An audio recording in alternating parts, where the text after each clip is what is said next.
Hello and welcome to the Nat Coombs Show, presented by Paddy Power Fantasy, which is a good thing, OG, because this is our daily fantasy special. It's my favourite time of the week, Nat. Is you know it. I'll talk about everything else? No, it is my favourite time of the week. 100%. You know that I wake up on a Monday and I go, right, I've got 5 days to stress and plan and to get these things exactly right for you, and I feel like I'm getting there. You are all about the business, OG, not least because of the business briefcase, right? The business briefcase is something that, I've transitioned into adulthood over the past few days. Oh, really? That's what's happened in the last week. So I've got this really nice little briefcase where I swear to you, the only two things that I bring are my Paddy Power Fantasy notes that I've been sort of planning preparing, all week, and then just this Minnesota Vikings hat. Just in case I see a Green Bay fan. And I just need to make an emergency. That's all that's in your bag. But other than that is literally it. So I'm not quite an adult, but I'm getting there. You're working on it. It is a fine bag, and for the benefit of our podcast listeners, head on over to ESPN UK's YouTube channel, or indeed our social channels at the NC Show, and you can see the OG in full Technicolor, and indeed his wonderful satchel / briefcase, whatever it was. It was nice. Wonderful satchel. Yeah. It's a man bag. Indiana Jones wears one. It's a man bag. Quite a 70s vibe going on today. Yeah, I'm really enjoying the fly collar at the moment. As are our viewers. I'm not so sure about that, No, I think they are enjoying it, but I'm annoyed because I have just remembered that I wore this exact same jacket last week. The fans love it. To be honest, the thing that gets maybe the most attention, even beyond our daily fantasy picks, your wardrobe. So I think just keep giving the fans what they want. Exactly right. Let's get down to business. Of course, daily fantasy is all about picking a team for 60k. Head to Paddy Power Fantasy, get involved with all the different competitions that are going on this Sunday, 6 o'clock NFL games. There is a massive prize pot, OG, isn't there? Oh, so big. It is huge. It is £2.75 million. Do the Dr. Evil sign. £1 million. £1 million. That's serious dollar. Yeah. No, it is. It absolutely is. It's an incredible competition, but here's the catch. And there's just a small catch. It's just a tiny one. You've got a budget to keep in line. So you've got £60,000 that you need to work with to choose your team. Of course, as we know by now, week 6, you can choose your team, depending on each week and change it completely if you want. But unfortunately, it's that £60,000 budget that you need to stay tight with. So makes things interesting and difficult at the same time. That is where we're going to help you. We're going to give you a value pick, a go big pick, a defense to take, a player to avoid. And we're going to start with the stack, a quarterback wide receiver stack pairing that we think is going to cash in to help you cash in. See what I did there? Very low.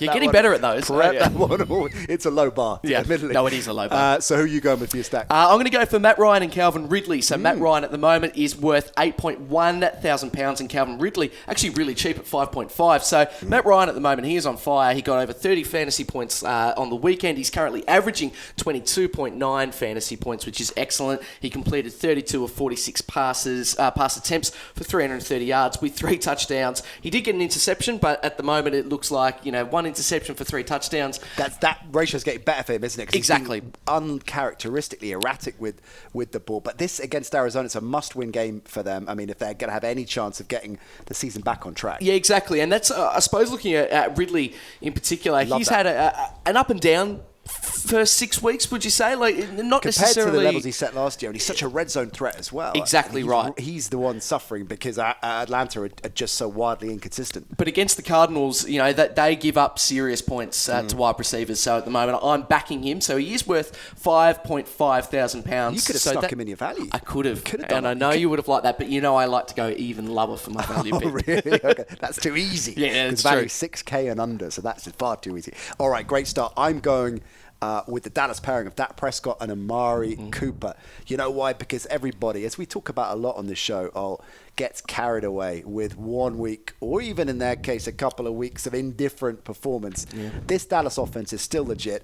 It is still strong. It is going against the New York Jets, which are not. And Sam Darnold's coming back. I get that. And that's an unknown quantity because, of course, he's been out with mono, with glandular fever, as we say in the UK. So we don't know what we're going to get.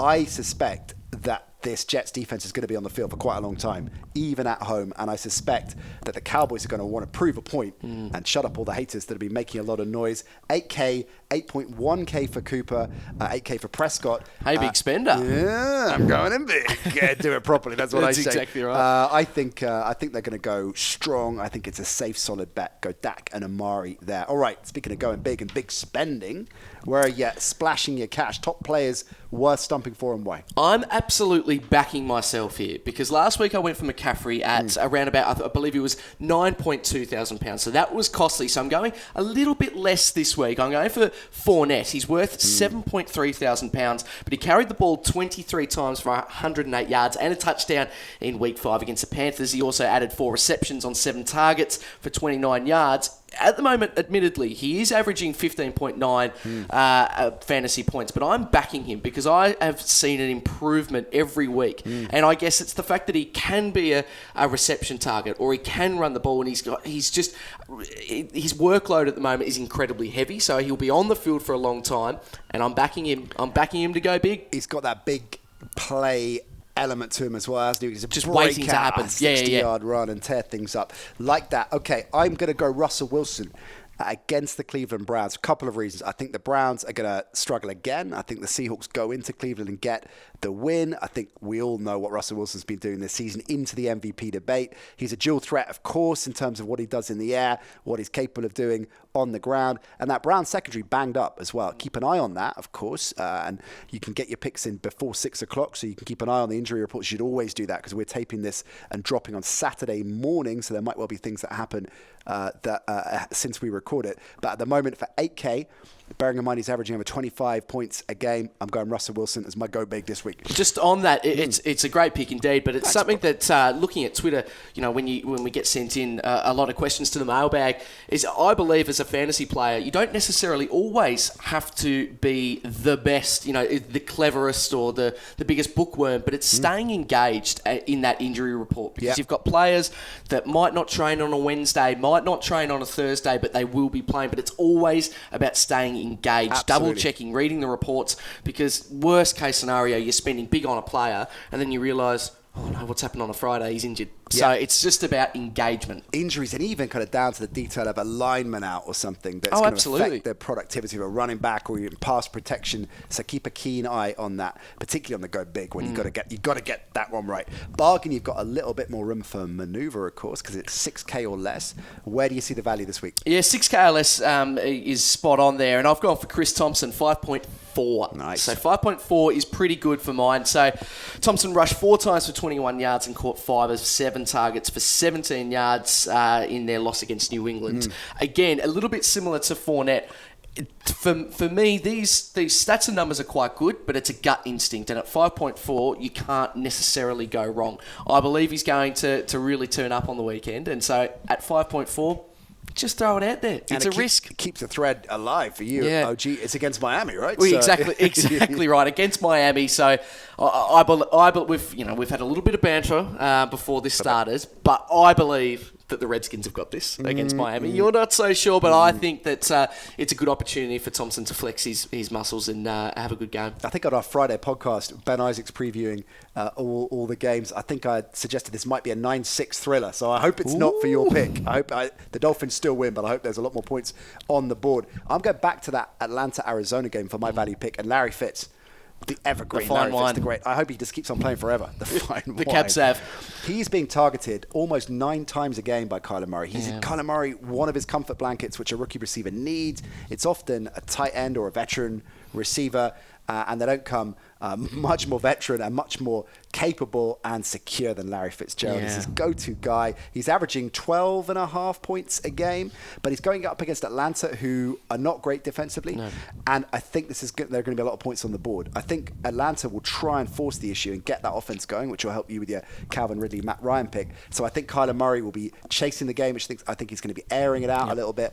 And I think Larry Fitz could be the recipient there. So I've got Larry Fitz for my value. Okay, those are 2 players that we like the look of. What about players that we want to have no part of whatsoever this weekend? You're getting harsher every week with that. No, I don't want to even look at them. I'm going to tear the poster down on my wall. By week 9, it's just going to be... Yeah, put the hand no up. dialogue. For the listeners, put the hand up. No dialogue. This week, I'm going to avoid Todd Gurley, 7.1. And it's all about this case, again, of it being engaged and making sure you're up to date with the injury report. So he didn't train this week. So if you were to compare that to, say, Patrick Mahomes, rumoured to have an ankle, but he, reading the injury report, he will play, even though he didn't train. But in this case, Todd Geale, I'm not sure if he will play. Even if he does, it's suggesting that his workload will be shared around the team. And he's not right anyway, as we've seen. Right? Exactly right. So with all those things considered, and he's worth £7,100, so pretty costly, really. I'm going to avoid it this week. I love that pick. Yeah. That's sharp. And I love Todd Geale as well, but it's not working out at the moment. So for that kind of change, I'd stay well away. Now I'm risking really kicking off here. You really kicking off, that is. I'm avoiding Dalvin Cook this week. Now, hear me out on this. I want to firstly focus on the money for a minute, the value, right? Okay. He's 8-2. So I'm not saying I think Dalvin Cook is going to have a bad game against Philly. I just don't think he's going to have a game that warrants an investment of 8,200.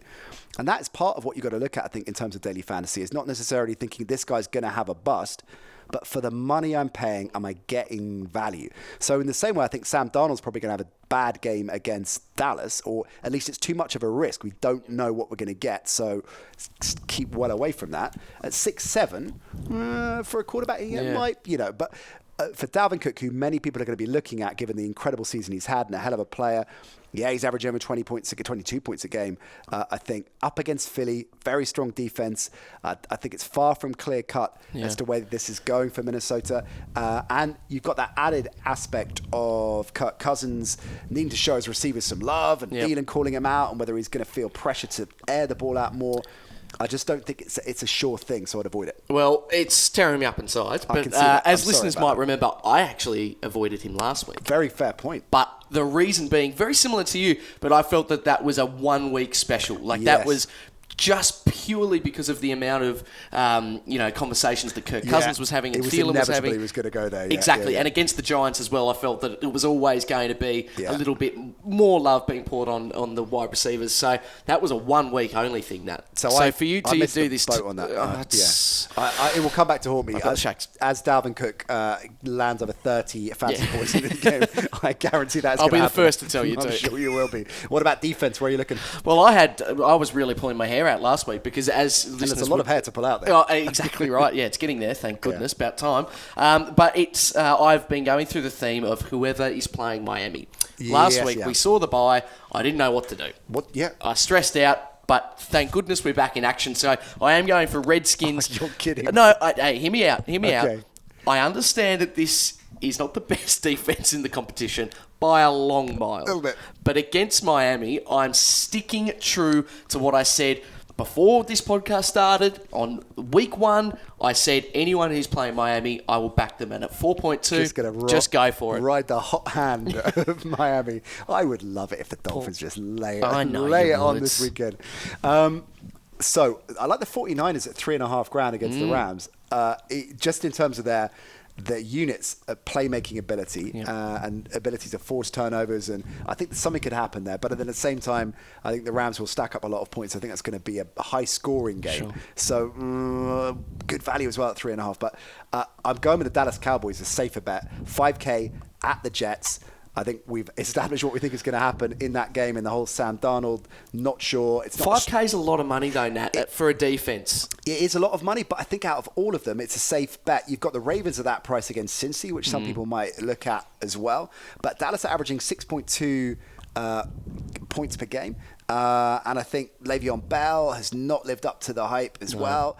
I just think it's too much of a risky maneuver here for them to even look at anything offensive with the New York Jets. And conversely, I think Dallas are a safe bet. But you know what? I'm going quite all in on Dallas on any number of levels this week, and that just bodes trouble. Mate, you know my favourite saying, you got to risk it to get the biscuit, so why not that saying? Is that your number one favourite saying? Well, it's up there. It'd be maybe third. I would like a T-shirt with that one. Risk it to get the biscuit. We need some OG merch. OG merch. Right. I won't be here next week because you know where I'll be. OG merching it up. OG merching it up. Okay. When's Vegas? That's coming later. That's coming up. Live show from Vegas. I'm waiting till the Raiders go there, and then I'm all in. We will be all over that. The draft as well, of course. But that is a long way in the future. You got to concentrate on Sunday Daily Fantasy to begin with. First things first. Hope that has given you a number of ideas. Incidentally, if you're watching this on YouTube, on the ESPN UK channel, or on one of our social channels. Don't forget the pod drops 4 times a week. Greg Rosenthal's in the house this week as well. Of course, he's over in London. The great Greg Rosenthal. We've got Ben Isaacs, Mike Carlson, Greg Brady. So many Gregs. The list goes on. Yeah, we're going to wheel out a few more Gregs as well. So get involved with that. It'll get you set for the NFL season. And we drop each and every Saturday morning on the pod, even earlier on the ESPN UK channel. Get involved with Paddy Power Fantasy. Fantastic sponsors. As I say, lots of different action going on, including free to enter games as well. And don't forget that £2.75 million prize pot. Make some dollar. And we'll see you next time. Enjoy. Hope you enjoyed the Nat Coombs Show presented by Paddy Power Fantasy. There's plenty more where that came from. Just click subscribe to ESPN UK and you won't miss a trick.